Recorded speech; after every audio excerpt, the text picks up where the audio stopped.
বহুল আলোচিত সাবেক ডিবি প্রধান হারুন এখন কোথায় আছেন? দেশ ছেড়ে পালিয়েছেন নাকি দেশে থেকেই কোথাও গা ঢাকা দিয়ে আছেন? সবার মনে এখন এই প্রশ্ন ঘুরপাক খাচ্ছে যে সাবেক ডিবি প্রধান হারুন এখন কোথায়? যে আন্তর্জাতিক অপরাধ ট্রাইব্যুনালে এই শেখ হাসিনা সরকার ৭১-এর মানবতা বিরোধী অভিযোগে বিভিন্ন জনকে ফাঁসি, কাউকে যাবজ্জীবন কারাদণ্ড দিয়েছেন। মানবতা বিরোধী অপরাধের দায়ে ৬ জনের ফাঁসির আদেশ দিয়েছে আন্তর্জাতিক অপরাধ ট্রাইব্যুনাল। মানবতা বিরোধী অপরাধের মামলায় ৬ জনকে মৃত্যুদণ্ড দিয়েছে আদালত। রায়ে বলা হয়, আসামিদের বিরুদ্ধে অভিযোগ সন্দেহাতীতভাবে প্রমাণিত হয়েছে। সাবেক প্রধানমন্ত্রী শেখ হাসিনার বেসরকারি বিনিয়োগ এবং বাণিজ্য উপদেষ্টা সালমান এফ রহমান এবং সাবেক আইনমন্ত্রী আনিসুল হককে আটকের পর নিউ মার্কেট থানায় করা একটা হত্যা মামলায় গ্রেফতার দেখানো হয়েছিল। পরদিন তাদের আদালতে হাজির করে 10 দিনের রিমান্ড চাওয়া হয় এবং 10 দিনের রিমান্ড মঞ্জুর হয়। এখন তারা ডিবি হেফাজতে রিমান্ডে আছেন। রিমান্ডে তারা বেশ কিছু চাঞ্চল্যকর তথ্য দিয়েছেন। বর্তমান সরকারকে আমরা দেখছি বেশ কিছু ক্ষেত্রে ভারতের সাথে চোখে চোখ রেখে জাতি হিসেবে আমাদের মর্যাদাবোধ জাগ্রত করছেন এবং ভারতকে বোঝাচ্ছেন, তোমরা যেমন একটা স্বাধীন সার্বভৌম জাতি রাষ্ট্র, আমরাও একটা স্বাধীন সার্বভৌম রাষ্ট্র। অন্তর্বর্তীকালীন সরকার কিছু কঠিন উদ্যোগ নিয়েছে, যার ফলে দীর্ঘমেয়াদে আওয়ামী লীগ বড় ধরনের ক্ষতির মুখোমুখি হতে যাচ্ছে এবং ইতিহাসে একটা অধ্যায় হতে যাচ্ছে। রাষ্ট্রপতি শাহাবুদ্দিনের কি হবে? তার ভাগ্যে কি আছে? তাকে কি পদত্যাগ করতে হবে নাকি তিনি নিজেই পদত্যাগ করবেন? আসসালামু আলাইকুম দর্শক, ভিডিওর শুরুতে কয়েকটি ভিডিও ফুটেজের অংশ বিশেষ আপনারা দেখেছেন। ভিডিওগুলো দেখেই বুঝতে পেরেছেন আজকের এই ভিডিওটি কতটুকু গুরুত্বপূর্ণ হতে চলেছে। তাই সবাইকে বলবো না টেনে একটু ধৈর্য ধরে সবগুলো ভিডিও আপনারা দেখবেন। তো চলুন প্রিয় দর্শক, কথা বাড়াবো না, সরাসরি মূল নিউজে চলে যাবার আগে সবাইকে বলবো, যারা এখন পর্যন্ত আমাদের এই চ্যানেলটি সাবস্ক্রাইব করেনি, প্রতিনিয়ত এই ধরনের সকল প্রকার নিত্য নতুন আপডেট নিউজগুলো পেতে আমাদের চ্যানেলটি সাবস্ক্রাইব করে আমাদের সাথে থাকবেন। চলুন একটা লাইক দিয়ে আমরা সবগুলো ভিডিও দেখে আসি। প্রধানমন্ত্রী শেখ হাসিনার বেসরকারি বিনিয়োগ এবং বাণিজ্য উপদেষ্টা সালমান এফ রহমান এবং সাবেক আইনমন্ত্রী আনিসুল হককে আটকের পর নিউ মার্কেট থানায় করা একটা হত্যা মামলায় গ্রেফতার দেখানো হয়েছিল। পরদিন তাদের আদালতে হাজির করে 10 দিনের রিমান্ড চাওয়া হয় এবং 10 দিনের রিমান্ড মঞ্জুর হয়। এখন তারা ডিবি হেফাজতে রিমান্ডে আছেন। রিমান্ডে তারা বেশ কিছু চাঞ্চল্যকর তথ্য দিয়েছেন। সেই আলোচনায় যাব, কিন্তু তার আগে এই মামলাটা সম্পর্কে আমাদের একটু জানা দরকার, কারণ এই মামলাটাও বেশ চাঞ্চল্যকর। এই মামলার বাদী, যিনি পুলিশের গুলিতে নিহত হয়েছেন, তার মা, অথচ তিনি জানেনই না এজাহারে কি লেখা হয়েছে, কিন্তু এজাহারের নিচে তার স্বাক্ষর আছে। যে পুলিশ কর্মকর্তা এই এজাহারটি লিখেছেন, তিনি পুলিশের গুলির কথা সেখানে উল্লেখ করেনি, বরং সেখানে উল্লেখ করা হয়েছে বিএনপি এবং জামাত শিবিরের নেতাকর্মীদের আঘাতে তিনি মৃত্যুবরণ করেছেন এবং এখানে আসামি করা হয়েছে স্বাভাবিকভাবে বিএনপি এবং জামাত শিবিরের নেতাকর্মীদের। অথচ এই মামলায় গ্রেফতার দেখানো হয়েছে সাবেক প্রধানমন্ত্রী শেখ হাসিনার বেসরকারি বিনিয়োগ এবং বাণিজ্য উপদেষ্টা সালমান এফ রহমান এবং সাবেক আইনমন্ত্রী আনিসুল হককে। তার মানে মামলার এজাহারের সাথে আমরা যদি মিলিয়ে দেখি, তাহলে দাঁড়ায় এই দুজন বিএনপি এবং জামাত শিবিরের নেতাকর্মী। আশ্চর্যের বিষয় হলো, ময়নাতদন্তে আবার গুলির কথা উল্লেখ করা হয়েছে, কিন্তু এখন পর্যন্ত সেই পুলিশ কর্মকর্তার বিরুদ্ধে কোনো ধরনের ব্যবস্থা নেওয়া হয়নি। এখন অবশ্য হুকুমের আসামিদেরকে ধরা হয়েছে, যাদের হুকুমে এই কাজ করতে বাধ্য হয়েছেন সেই পুলিশ কর্মকর্তা। আচ্ছা, আমরা একবার ধরে নেই 5ই আগস্ট শেখ হাসিনা পদত্যাগ করেননি, তিনি দেশ থেকে পালিয়ে যাননি এবং যে কোনোভাবে এই আন্দোলনটা থেমে গেছে। এখনও আওয়ামী লীগ সরকার ক্ষমতায়। সেক্ষেত্রে এই মামলায় সালমান রহমান কিংবা আনিসুল হককে তো গ্রেফতার করা হতো না। কারা গ্রেফতার হতেন আমরা নিশ্চয়ই বুঝতে পারি। শেখ হাসিনা যদি ক্ষমতায় টিকে যেতেন, তাহলে আমাদের কাউকেই তিনি ছেড়ে দিতেন না এবং এ কারণে গ্রাউন্ডগুলো তৈরি করা হয়েছে।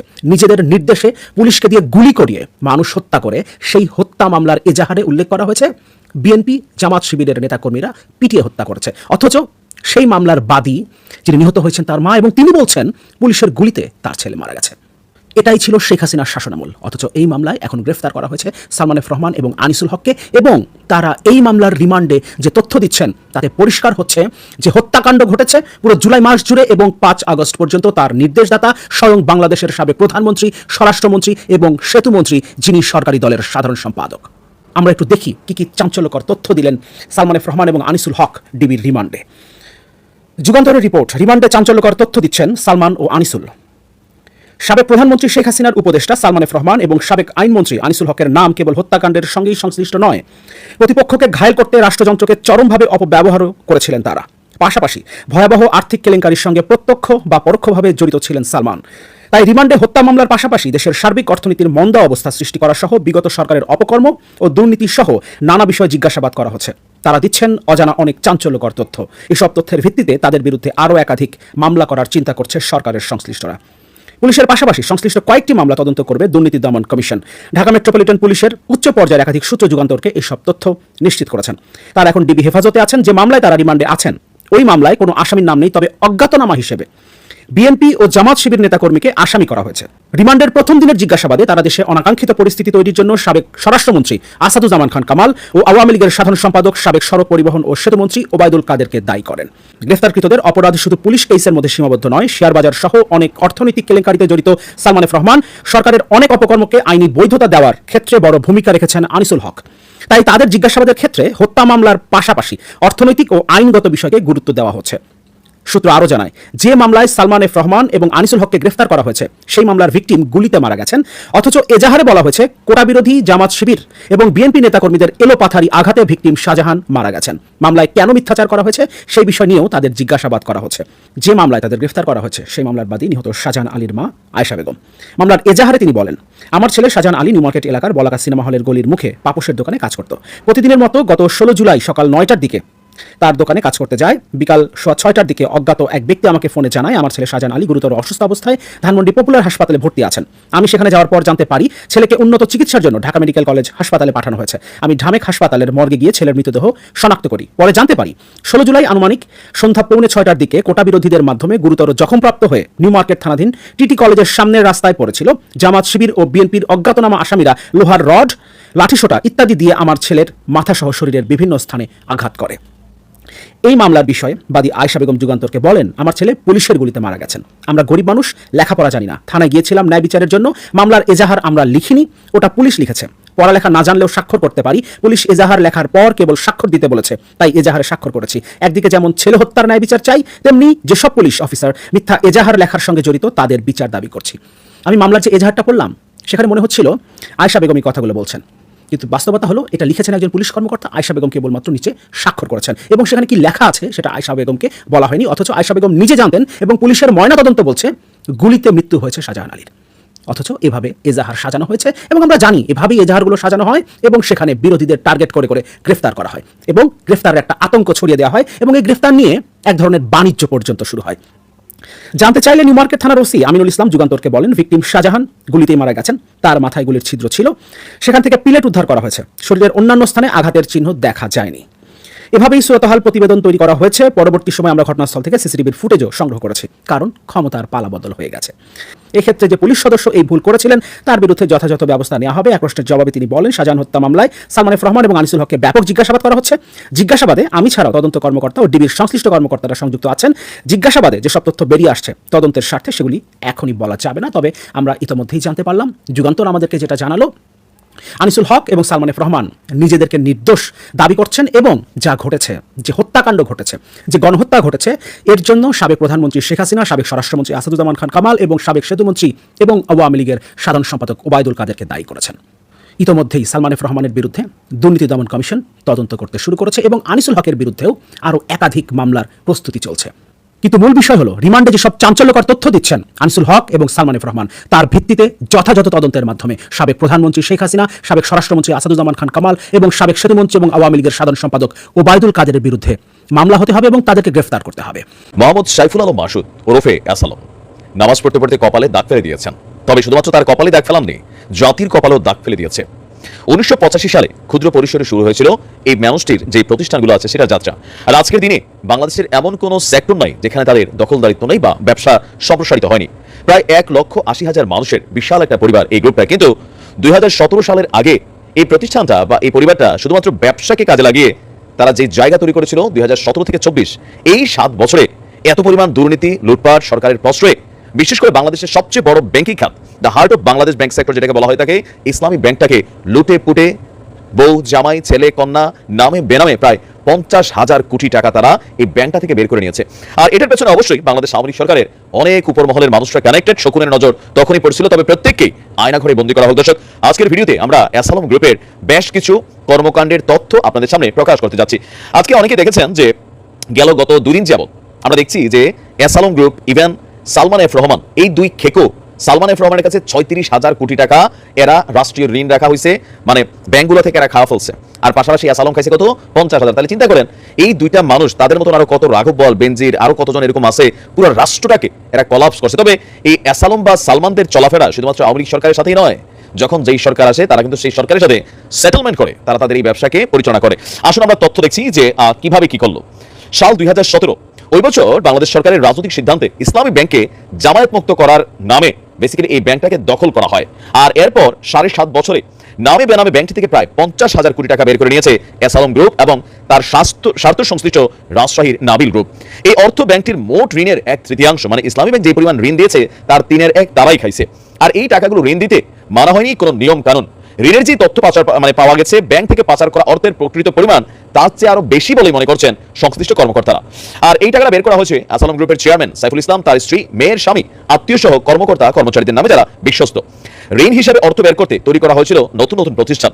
আর পিকে হালদার 4টি আর্থিক প্রতিষ্ঠান থেকে যেভাবে টাকা বের করেছিলেন অনেকটা একই কাদায় ইসলামী ব্যাংক থেকেও অর্থ বের করা হয়। আর এসব আর্থিক প্রতিষ্ঠান এখন বন্ধের উপক্রম, আমানতকারীরা তাদের টাকা ফেরত পাচ্ছেন না। ইসলামী ব্যাংক থেকে পাচার হওয়া টাকা এখন আদায় করা যাচ্ছে না, ফলে ব্যাংকটি এখন কিন্তু তারল্য সংকটে ভুগছে। নিয়ন্ত্রক সংস্থা বাংলাদেশ ব্যাংক চাহিদা মতো তারল্য জমা রাখতে না পারায় প্রতিদিন জরিমানা দিচ্ছে। আবার একই সঙ্গে কেন্দ্রীয় ব্যাংকের সদ্য সাবেক গভর্নর আব্দুর রউফ তালুকদার নিজের বিশেষ ক্ষমতা বলে টাকা ছাপিয়ে 1.5 বছর ধরে ব্যাংকটিকে বাঁচিয়ে রেখেছিলেন, কিন্তু ব্যাংকটি খারাপ অবস্থার জন্য যারা দায়ী তাদের বিরুদ্ধে এ পর্যন্ত কোনো ব্যবস্থা নেওয়া না হলেও এবার আস্তে আস্তে এটা সম্পর্কে আলোচনা উঠে আসছে। দর্শক, আজকে দেখছি যে এসালাম এবং তার পরিবারের ব্যাংক হিসাবগুলোকে জব্দ করা হয়েছে। তো আমরা বলি কি, দেখেন জিনিসটা তো সোজা না, বাট 53 বছরের একটা বিপ্লবী যুগ আসছে। এই যুগে এই দেশের এরকম বড় বড় খেকু যারা আছে, লুটেরা যারা আছে, তাদের প্রতিষ্ঠানগুলোকে রাষ্ট্রীয়ভাবে জব্দ করে রাষ্ট্রীয় কোষাগারের মাধ্যমে এগুলোকে পরিচালনা করা হোক। তবে এখানে একটা রিস্ক থাকে কি, এই দেশের সব খাতে লাভজনক শুধুমাত্র রাষ্ট্রীয় খাতগুলো ছাড়া। কারণ যখনই কোনো একটা রাজনৈতিক সরকার বসে, তাদের মন্ত্রী এমপি চেলা ফেলা আত্মীয় স্বজন নামে বেনামে দীর্ঘদিন যাবত যে ক্ষুধা, এই ক্ষুধাগুলো এসে নজর পড়ে দেশের ব্যাংকিং সেক্টর, পুঁজিবাজার থেকে শুরু করে বিভিন্ন সরকারি যে ডিপার্টমেন্টগুলো আছে, আর ওই ডিপার্টমেন্টগুলোর যে আয়ের উৎস সেগুলো খায় ফেলে। আপনাদের খেয়াল থাকার কথা এনবিআর এর মতিউরের কথা। বর্তমান সরকারকে আমরা দেখছি বেশ কিছু ক্ষেত্রে ভারতের সাথে চোখে চোখ রেখে জাতি হিসেবে আমাদের মর্যাদাবোধ জাগ্রত করছেন এবং ভারতকে বোঝাচ্ছেন, তোমরা যেমন একটা স্বাধীন সার্বভৌম জাতি রাষ্ট্র, আমরাও একটা স্বাধীন সার্বভৌম রাষ্ট্র। আমরা আকারে ছোট হতে পারি, জনসংখ্যায় ছোট হতে পারি, অর্থনীতির সাইজে ছোট হতে পারি, কিন্তু আমাদেরকে কগনিজেন্সে নিতে হবে ওইভাবে, স্লেভ হিসাবে না, একটা ভ্যাসাল স্টেট হিসাবে না, করদ রাজ্য বা একটা কলোনি হিসাবে না, একটা স্বাধীন রাষ্ট্র হিসাবে নিতে হবে। দুটো ঘটনা আমাকে বহুদিন পর সেই আনন্দ দিয়েছে।